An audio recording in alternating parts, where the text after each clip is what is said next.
delícia, eu tava vendo aqui os bastidores. Bastidores não, eu tava vendo o comercial do que nós vamos ter de programação da Rede Mais Família para esse Natal. Rapaz, promete, hein?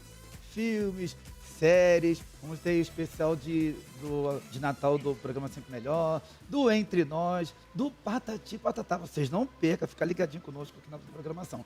E lembrando que hoje à noite, né, de segunda a sexta-feira, nós temos um programa maravilhoso que é Unidos pela Fé, com Bruno Cardoso, a pastora maravilhosa também, que vai estar com... Até me esqueci o nome da pastora, agora me deu um branco. Vai estar com a gente também, a partir das 22 horas e 30 minutinhos. Tem sido uma benção, vocês não deixem de participar e também está mantendo a emissora que tem crescido cada vez mais, que é a Rede Mais Família. Bom, vamos falar um pouquinho sobre, reforçar o assunto sobre saúde emocional. Nós temos visto que a saúde emocional é algo que tem abalado muita população, a sociedade, desde quando veio a pandemia, tem se agravado cada vez mais. E hoje nós estamos recebendo com muito carinho o psicanalista Dr. Tiago Carvalho, que vai falar conosco sobre pertencer. Você já ouviu falar?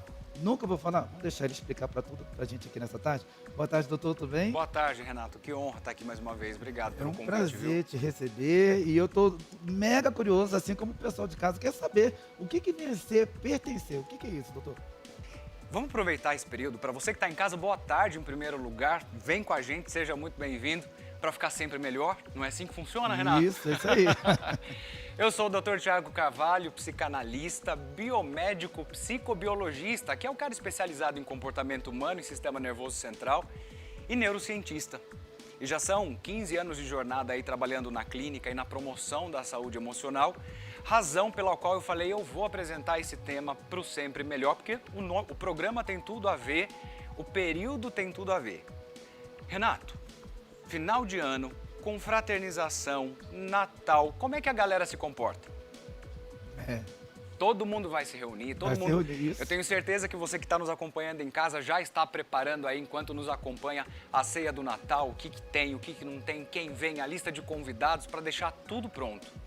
Mas olha, tem um elemento de saúde emocional que está diretamente envolvida com essa ação, que é o sentimento de pertencer.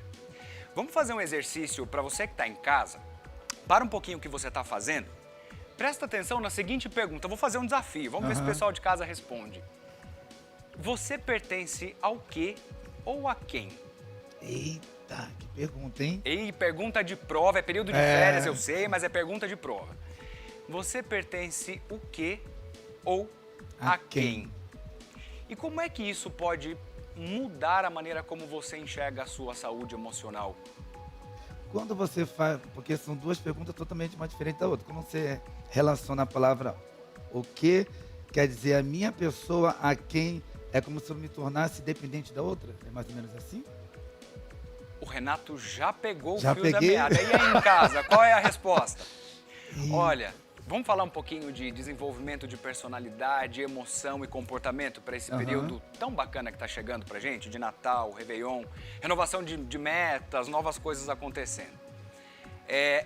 Primeira coisa, quando a gente se questiona sobre o que o que ou a quem eu pertenço, o nosso instinto nos leva para uma relação que deixa eu entender de se eu dependo de alguém, se é o meu esposo, a esposa, os filhos, como é que funciona isso? Pertencer começa num passo um pouco anterior. Você se sente pertencendo a qual lugar? Veja, quando nós desenvolvemos a nossa personalidade, essa é uma curiosidade bacana, Renato. A nossa personalidade principal, os principais traços são desenvolvidos de 0 a 6 anos. Então o Renato nasceu, veio no momento em que ele não sabia se manifestar, ele não conseguia pensar, ele só sabia sentir. Ele aprendeu a referência do que é prazer, do que é controle, do que é segurança ou insegurança ou descontrole. Só que na primeira fase do desenvolvimento da sua personalidade, você, como eu, éramos dependentes de um pai, de uma mãe ou de um cuidador. Toda criança precisa de cuidados para sobreviver. E nesse momento, sabe aquele momento em casa quando a criança olha e faz graça para o pai ou para a mãe porque ela recebeu algo que era importante e que ela queria? É nesse momento em que ela desenvolve a referência do afeto, que ela começa a construir a referência da identidade e passa a pertencer a algo ou a alguém. Mas veja, não é algo ou alguém que seja um terceiro. Ela passa a pertencer àquele afeto que ela desenvolve em si e precisa fazer a manutenção desse afeto no decorrer da vida. Olha só que interessante. E olha que desafio que a gente enfrenta sem saber lá na primeira infância. Quando esse processo todo acontece, alguns anos depois, com a personalidade já formada, e diga-se de passagem, para você que está em casa, é exatamente essa percepção emocional que nos faz seguir na vida como adultos. Por isso que é importante fazer parte de um grupo de amigos, por isso que é importante fazer parte de uma família, de um trabalho, de uma cultura, de uma etnia. Quer ver um exemplo simples para você que está em casa? Nós temos uma coisa em comum, Renato. Sim. Sua nacionalidade. Sou carioca. Você é brasileiro? Brasileiro, sim. Carioca, brasileiro. Eu sou um paulista brasileiro. O que nós temos em comum? Só o Estado. Nós somos brasileiros. Sim. O país. Sim. Nós temos a referência da mesma nacionalidade, então quando alguém fala em qualquer lugar do mundo assim, olha, nós somos brasileiros. Ah, o povo brasileiro tem uma característica, X, Y, Z, 1, 2, alegre, gosta de festa, sempre muito receptivo. Essa capacidade de nos identificarmos, e é ela que nos identifica nesse processo, faz com que nós tenhamos a condição de pertencer. Agora imagina quando eu tenho a sensação de pertencer em relação à minha família, meu grupo, as pessoas que me cercam. Como é que isso mexe na nossa autoestima? Muito grande. Olha, para você que está em casa, já põe aí, enquanto vai preparando o Natal, o jantar de hoje, já vai pensando sobre todas as emoções e todo o sentimento de pertencer que faz com que você cuide da tua autoestima. E aí alguém em casa está se perguntando nesse momento assim, mas espera aí, por que eu preciso pensar no que eu fui, no que eu me tornei, na minha identidade, para conseguir ter uma boa autoestima? Porque é isso que faz com que nós tenhamos a condição de planejar o futuro. Autoestima é força, é segurança, é identidade, é reconhecimento daquilo que eu sou. Olha quanta coisa, Renato. Uma perguntinha, doutor Tiago. Você tem sentido que, ultimamente, as pessoas, sobre a palavra pertencer, é muito interessante o que você está abrangindo aqui nessa tarde. Você tem sentido que as pessoas elas têm andado bastante seguras ultimamente? Seguras? Inseguras? Inseguras? Muito. O que mais nós temos percebido na clínica são pessoas que têm sonhos, desejos, vontades, boa intenção, mas a insegurança que vem como um fator muitas vezes forte, que é o que pode provocar o excesso do medo, ou às vezes até uma resposta mais ansiosa ou mais depressiva, a gente percebe que as pessoas têm com alguma frequência paralisado no meio do caminho. Sim. E aí você sabe que eu estava um dia pensando no intervalo entre um atendimento e o outro, eu falei, poxa, mas não vamos pensar no efeito, vamos pensar na causa? Se a pessoa desenvolveu a insegurança e entendeu que ela precisava paralisar naquele momento, ainda que isso não fosse uma escolha, por conta da inabilidade emocional para seguir, qual é a causa desse processo? Uma das razões é quando ela começa a perder a identidade, é quando ela começa a perceber que por alguma razão ela deixou de pertencer à família, aos amigos, ao trabalho, àquilo que ela sente e é. E isso aí é muito interessante você fala, porque tem pessoas, você está falando aqui como psicanalista, mas tem pessoas que ela não sabe separar as coisas. Exemplo, ultimamente nós temos visto que, vamos botar aí que a metade da população sofre de problemas emocionais e principalmente quando é relacionado a relacionamento amoroso. E se eu estou sofrendo com algum problema emocional que é ligado a meu relacionamento amoroso, eu tenho que separar as coisas, não posso trazer problemas emocionais relacionados a emoções amorosas para dentro de uma amizade minha de relacionamento com a sua pessoa. Não posso levar meu problema para o meu trabalho, não posso levar meu problema para outros ambientes. Como que a palavra pertencer ela veio para poder diversificar, para poder mudar até mesmo o conceito da pessoa concernente a isso? Uma pergunta extremamente pertinente e muito importante o que você acabou de dizer, né? Veja, quando a gente pensa de maneira simples na psicologia e personalidade, nós temos aqui a personalidade 1 de uma pessoa, a sua personalidade formada, com as suas emoções, com seus vazios, com seus medos, com as suas conquistas. E eu aqui da mesma forma com a minha experiência emocional. E acontece com você aí, com os familiares em casa. O que é uma relação? É quando duas experiências se encontram no mesmo espaço e a psicologia vai dizer assim, entre as duas pessoas existe um ponto, existe um espaço chamado vazio.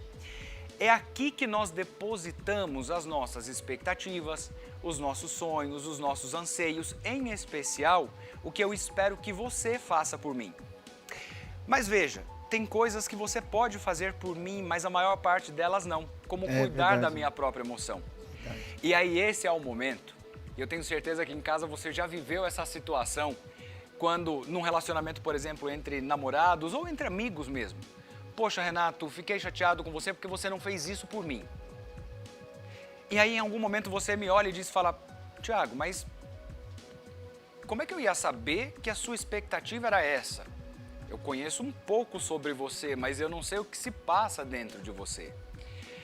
O desafio da insegurança, os problemas na relação e todos os desafios emocionais que nós temos enfrentado, inclusive a questão da psicopatologia em si, ela tem como principal base quando eu deixo de pertencer e me reconhecer, de entender a minha identidade, e aí eu passo a projetar no outro aquilo que sou eu quem tenho que dar conta.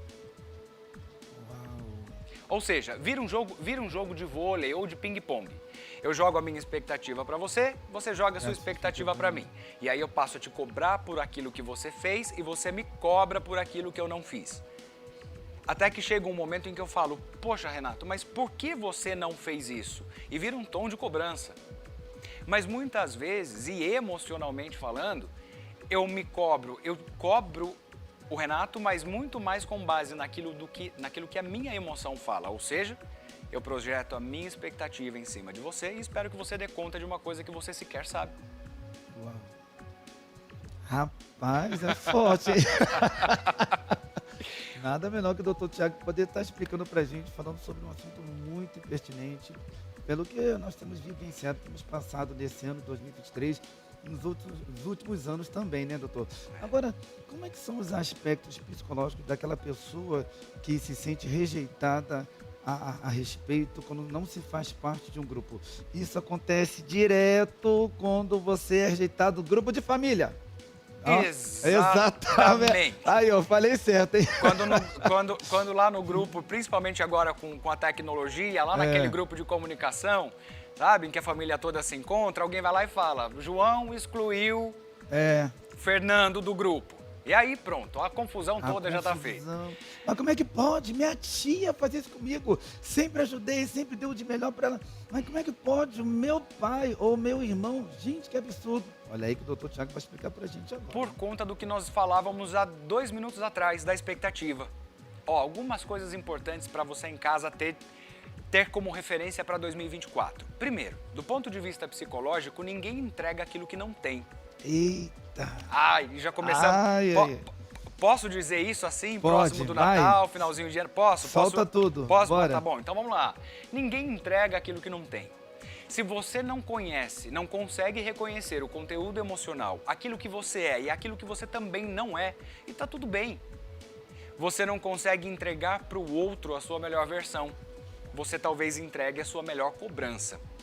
E no momento em que uma pessoa, respondendo a tua pergunta, e eu tenho certeza que o pessoal de casa falou, responde isso, né? Qual é o impacto de uma pessoa, por exemplo, que foi rejeitada?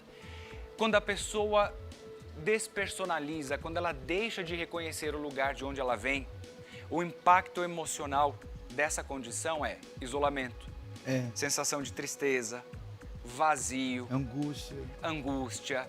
Muitas pessoas têm desenvolvido sintomas clássicos da ansiedade e da depressão em decorrência Sintomas movimento. também de incapacidade que essa pessoa possa estar Sim, sentindo? inclusive, Também, né? inclusive o sintoma de incapacidade, ele compõe o critério diagnóstico, por exemplo, para depressão. Uau. Só que eu quero que vocês prestem muita atenção numa coisa que é simples, mas muito importante. Muitas vezes, o nosso inconsciente, o lugar onde ficam armazenadas as nossas emoções, ele é atemporal e indiferenciado. Ou seja, na prática, ele não sabe distinguir muito bem o que é fantasia do que é realidade. Emoção é emoção. Por isso que quando a gente tem um sonho meio estranho, a gente acorda às vezes assustado. O corpo chega a responder.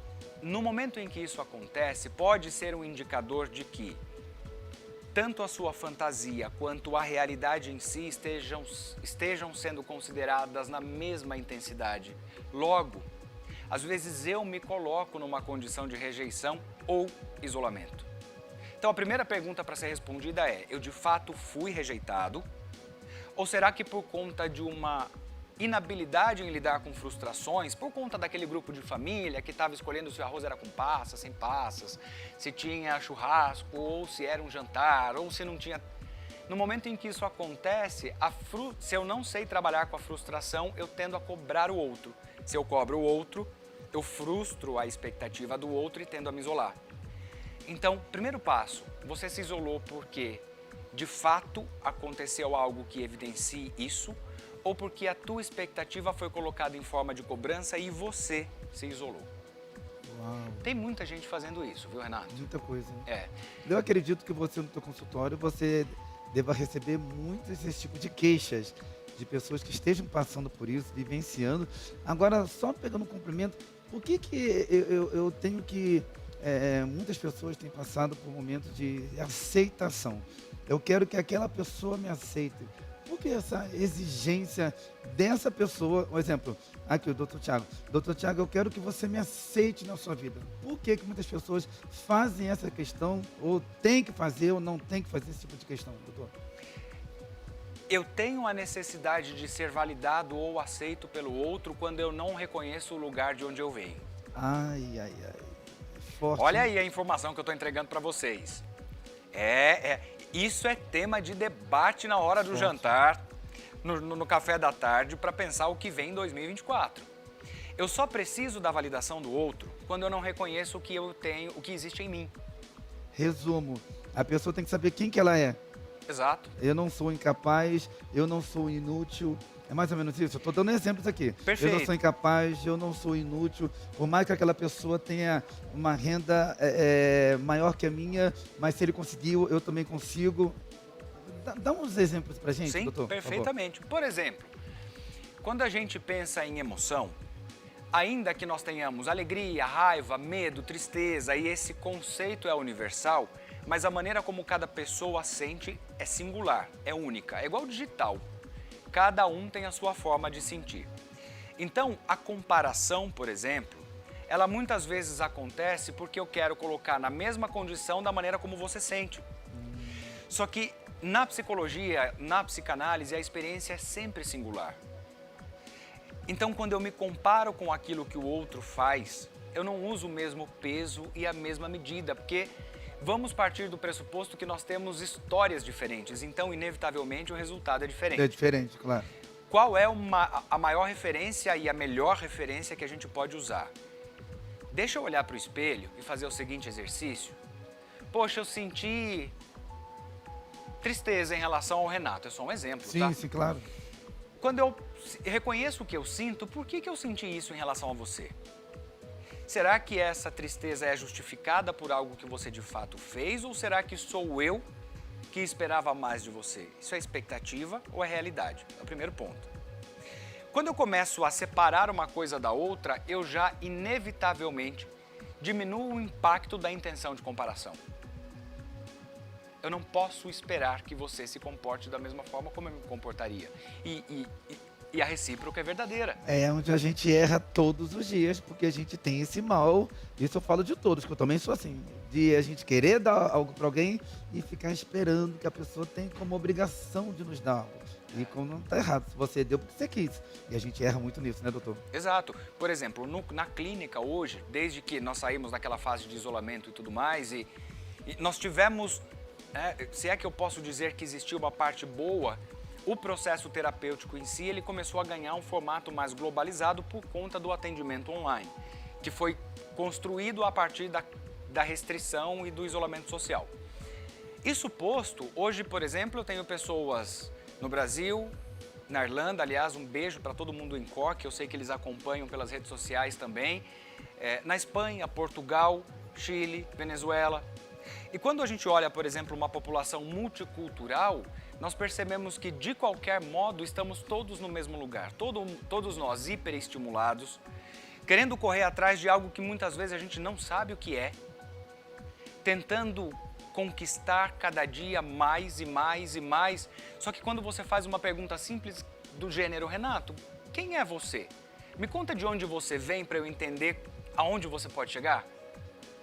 Na pergunta de quem é o Renato ou quem é você que está em casa, quais são as suas emoções, é onde a maior parte da população na clínica e no mundo trava. Verdade. Ai, doutor Tiago, que entrevista maravilhosa, cara. Foi bom? Opa, rapaz, rendeu bastante aqui o nosso bate-papo. Eu gostaria de estar conversando muito mais, mas só que esse relógio não é convertido. Não tem problema. Eu volto um dia para falar de emoção com vocês. Volto para falar mais. Com certeza. Fechou. Doutor, eu gostaria de pedir que você passe seus contatos, redes sociais e aonde você atende, por favor, aqui em São Paulo. Fica à vontade. Claro. Olha, se você quiser saber um pouco mais sobre o trabalho, no Instagram, @tiagocarvalho.tc. Tiago sem H, @tiagocarvalho.tc. Se quiser me chamar também pelo telefone ou enviar uma mensagem com alguma dúvida que tenha ficado, 11 São Paulo, 98282-1777. Hoje nós temos a disponibilidade para promover o atendimento de maneira mais global, então em todo o Brasil. A nossa base está em São Paulo e também no interior do estado, em Sorocaba. Aliás, um beijo para Sorocaba, que sempre recebe super bem o trabalho. E posso deixar uma mensagem para quem está em casa? Bem rapidinho? Rapidíssimo. Olha, para você que está chegando na virada de ano, olha para o espelho, entende o que é que você sente, quem você é, de onde você vem. Quem não sabe para onde vai, quando chega, não sabe que chegou. Mas a base para que você consiga traçar os seus planos e objetivos para o ano que chega é saber qual é o teu ponto de partida. Então vá em frente sem medo de ser feliz. Fechou. Obrigado, doutor Tiago. Eu que agradeço mais uma vez pelo carinho, convite, tá bom? Ter trazido uma palavra maravilhosa pra gente. Muitíssimo obrigado, até a próxima. Por favor.